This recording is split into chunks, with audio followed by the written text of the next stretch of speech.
महाराष्ट्र विधानसभा चुनाव में कई सीटों पर बेहद रोचक मुकाबला बनता दिख रहा है।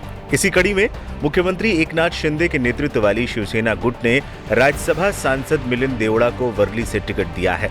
देवड़ा के सामने शिवसेना यूबीटी उम्मीदवार आदित्य ठाकरे चुनावी मैदान में है। आगामी विधानसभा चुनाव के लिए देवड़ा के नाम का ऐलान आदित्य ठाकरे के नामांकन दाखिल करने के एक दिन बाद हुआ है। मालूम हो कि मिलिंद देवड़ा फिलहाल राज्यसभा के सदस्य हैं और दक्षिण मुंबई से 3 बार सांसद रहे हैं। लोकसभा चुनाव के दौरान वर्ली निर्वाचन क्षेत्र को संभालने का जिम्मा देवड़ा को ही मिला था। आदित्य का निर्वाचन क्षेत्र होने के बावजूद वर्ली विधानसभा में यूबीटी को महज 6500 वोटों की बढ़त मिली। ऐसे में विधानसभा चुनाव में भी दोनों के बीच कड़ी टक्कर देखने को मिल सकती है। मामले पर मिलिंद देवड़ा ने एक्स पर पोस्ट लिख इस बात की पुष्टि कर दी। देवड़ा ने एक्स पर लिखा, मुख्यमंत्री जी का मानना है कि वर्ली और वर्लीकरों के लिए न्याय में बहुत देर हो चुकी है। हम साथ मिलकर आगे का मार्ग प्रशस्त कर रहे हैं और जल्द ही अपना दृष्टिकोण साझा करेंगे। ये अब वर्ली है। मिलिंद देवड़ा और आदित्य ठाकरे का वर्ली में मनसे के संदीप देशपांडे से भी मुकाबला होगा, जिन्हें इस निर्वाचन क्षेत्र से टिकट मिल चुका है। महाराष्ट्र के पूर्व मंत्री आदित्य ठाकरे ने गुरुवार को दक्षिण मध्य मुंबई के वर्ली विधानसभा क्षेत्र से अपना नामांकन दाखिल किया था। महाराष्ट्र के पूर्व मुख्यमंत्री उद्धव ठाकरे के बेटे आदित्य ठाकरे ने अपना नामांकन पत्र दाखिल करने से पहले एक रोड शो किया था। उन्होंने लोअर परेल की एक मंदिर में पूजा अर्चना की थी। इसमें वर्ली निर्वाचन क्षेत्र के कई शिवसेना यूबीटी कार्यकर्ता और उनके समर्थक शामिल हुए थे।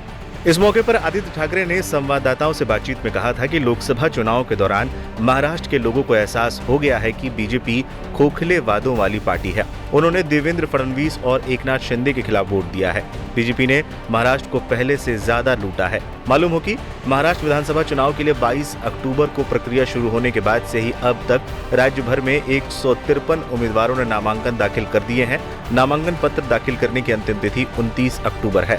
महाराष्ट्र की 288 सदस्यीय विधानसभा के लिए एक चरण में ही 20 नवंबर को मतदान होगा और 23 नवंबर को मतगणना की जाएगी। वर्ली से आदित्य ठाकरे के खिलाफ मिलिंद देवड़ा के चुनाव लड़ने को लेकर अलग अलग तरह की प्रतिक्रियाएं सामने आई। अब वो तो कोई भी लड़ सकता है भाई, लोकतंत्र है हमारे देश में और संविधान सबको इस बात की इजाजत देता है कि कोई भी किसी के खिलाफ चुनाव लड़े, कोई पार्टी किसी दूसरी पार्टी के खिलाफ चुनाव लड़े।